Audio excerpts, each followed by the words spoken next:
تخيلوا معي أرضاً تلتقي فيها رمال الصحراء الذهبية بمياه البحر الأبيض المتوسط الزرقاء.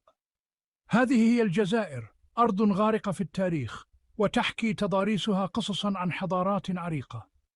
ظلت الجزائر لآلاف السنين ملتقى للثقافات، وبوتقت تنصهر فيها اللغات والتقاليد. احتضنت مساحاتها الشاسعة القبائل البدوية والمدن الصاخبة، تاركة كل منها بصمتها على هذه الأرض الخلابة. قبل وصول الإسلام كانت الجزائر موطناً لشعب متنوع من البشر.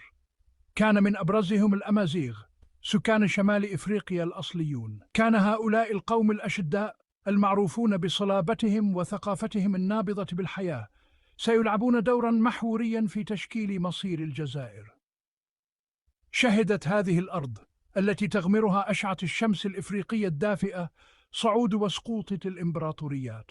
أقام التجار الفينيقيون موانئ مزدحمة، وكانت سفنهم محملة بالبضائع الغريبة. تركت عظمة روما بصمتها على مدن كبيرة مثل مدينة تيمقاد التي تشهد آثارها على عصر مضى. لم يكن الأمازيغ سكان الجزائر الأصليون مجموعة متجانسة. لقد انقسموا بشكل عام إلى مجموعتين رئيسيتين: الصنهاجة والزناتة. كان الصنهاجة الذين يسكنون المناطق الجبلية في المقام الأول معروفين باستقلالهم الشديد وأسلوب حياتهم الرعوي. كانوا يجوبون القمم الوعرة، وكانت قطعانهم من الأغنام والماعز رفاقهم الدائمين. أما الزناتة فكانوا في الغالب من المزارعين المستقرين، يزرعون السهول الخصبة والديان. بنوا مجتمعات مزدهرة، وكانت حياتهم متشابكة بشكل معقد مع إيقاعات الأرض. ومع ذلك اشتركت كلة المجموعتين في احترام عميق للبيئة، وكانت معتقداتهم وتقاليدهم متداخلة مع فصول السنة والعناصر. كان المجتمع الأمازيغي على الرغم من تنوعه مرتبطاً بإحساس قوي بالانتماء إلى مجتمع واحد وهوية مشتركة. كانت قراهم التي كثيراً ما كانت تقع على قمة التلال توفر الشعور بالأمان والانتماء. داخل هذه المجتمعات كان الشيوخ يحظون بمكانة المشرف، وكانت حكمتهم ترشد الأجيال الشابة. كان المشهد الديني للجزائر قبل الإسلام متنوعاً مثل شعبها. اتزم العديد من الأمازيغ بالمعتقدات الأرواحية الأصلية، حيث كانوا يعبدون مجموعة من الآلهة والأرواح المرتبطة بالطبيعة. كانوا يؤمنون بقوة هذه الآلهة في التأثير على المحصول وجلب الأمطار وحماية مجتمعاتهم. جلب تأثير الحكم الروماني معه انتشار المسيحية، لا سيما في المراكز الحضرية.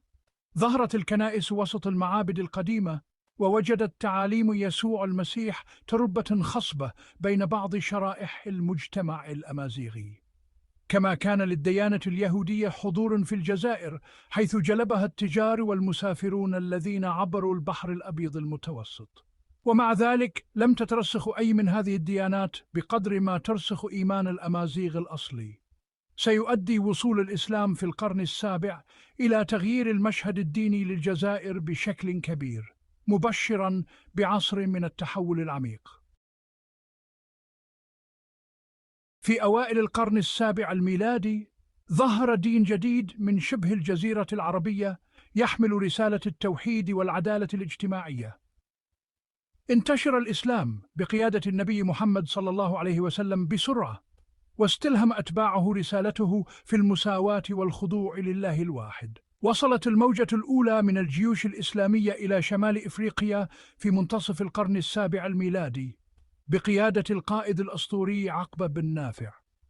دفعت هذه الجيوش العربية مدفوعة بالإيمان والرغبة في نشر رسالة الإسلام عبر رمال الصحراء الحارقة وأعينهم على أراضي المغرب الخصبة. لقد مثل وصول الإسلام إلى الجزائر نقطة تحول في تاريخ المنطقة، لكنها لم تكن فتوحات سهلة.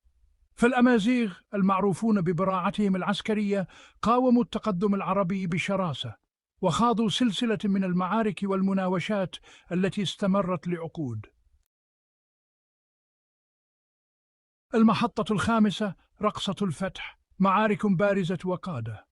لم يكن الفتح الإسلامي للجزائر استيلاء مفاجئا، بل كان عملية تدريجية اتسمت بالصراع والتبادل الثقافي. قاوم الأمازيغ المعروفون ببسالتهم العسكرية التقدم العربي بشراسة، وخاضوا سلسلة من المعارك والمناوشات التي استمرت لعقود. كانت إحدى أهم المواجهات معركة تهودت عام 647 ميلادية. وحد كسيلة، وهو زعيم مسيحي أمازيغي، القبائل الأمازيغية المختلفة ضد القوات المسلمة الغازية. شهدت المعركة التي كانت دليلا على المقاومة الأمازيغية انتصار قوات كسيلة، مما أدى إلى وقف التقدم العربي موقتا. من الشخصيات الرئيسية الأخرى في الفتح العربي موسى بن نصير، وهو قائد أموي قاد حملة ناجحا عبر شمال إفريقيا، مكنته براعته الاستراتيجية ومهاراته الدبلوماسية من ضمان خضوع العديد من القبائل الأمازيغية، مما مهد الطريق لتعزيز الحكم الإسلامي. المحطة السادسة: اعتناق الهلال، اعتناق الأمازيغ للإسلام. كانت عملية اعتناق الأمازيغ للإسلام تدريجية، مدفوعة بتفاعل معقد من العوامل. اعتنق بعض الأمازيغ الدين الجديد بسهولة، يجذبهم رسالته في المساواة والوحدانية، بينما قاوم آخرون. كان أحد العوامل الرئيسية هو جاذبية مبادئ الإسلام المتعلقة بالمساواة. أكد الإسلام على المساواة بين جميع المؤمنين بغض النظر عن العرق أو الوضع الاجتماعي. وجدت هذه الرسالة صدى عميقا لدى الأمازيغ الذين عانوا من الهيمنة الأجنبية. لعب مفهوم الجهاد دورا في اجتذاب المتحولين، حيث يشمل الدفاع عن المجتمع الإسلامي. أتاح الانضمام إلى الجيوش المسلمة فرصة لاستعادة استقلالهم المفقود والقتال من أجل قضية عادلة. المحطة السابعة: اندماج ثقافات، تأثير الإسلام على الهوية الجزائرية.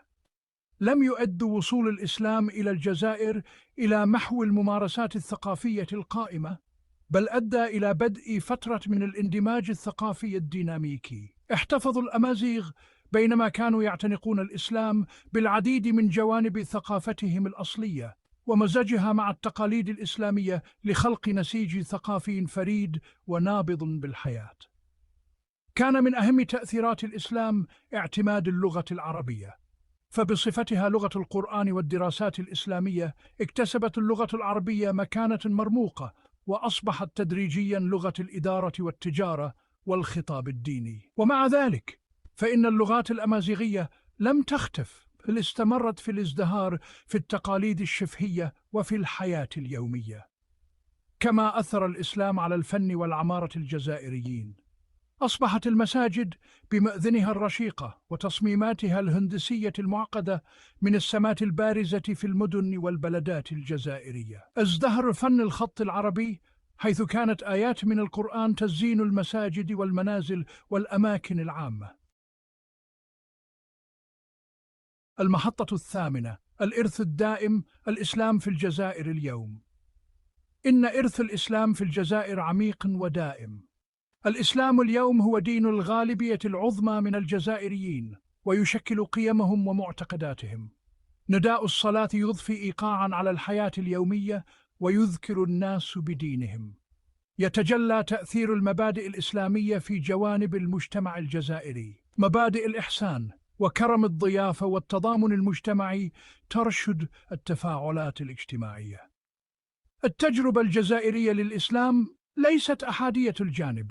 تفسيرات وتعبيرات مختلفة للإسلام تتعايش مع بعضها البعض. من التقاليد الصوفية إلى الحركات الإصلاحية، يستمر الإسلام في الجزائر في التطور. المحطة التاسعة: الخاتمة، رحلة عبر الزمن. لقد أخذتنا رحلتنا عبر الزمن إلى قلب الجزائر، واستكشفنا التأثير العميق للإسلام على هذه الأرض الخلابة. لقد شهدنا مرونة الشعب الأمازيغي واستقلاله الشديد واعتناقه الدين الإسلامي في النهاية. إن قصة الإسلام في الجزائر ليست مجرد سرد تاريخي، إنها نسيج حي منسوج في نسيج المجتمع الجزائري. إنها قصة اندماج ثقافي، وقصة مرونة، وقصة قوة الإيمان الدائمة.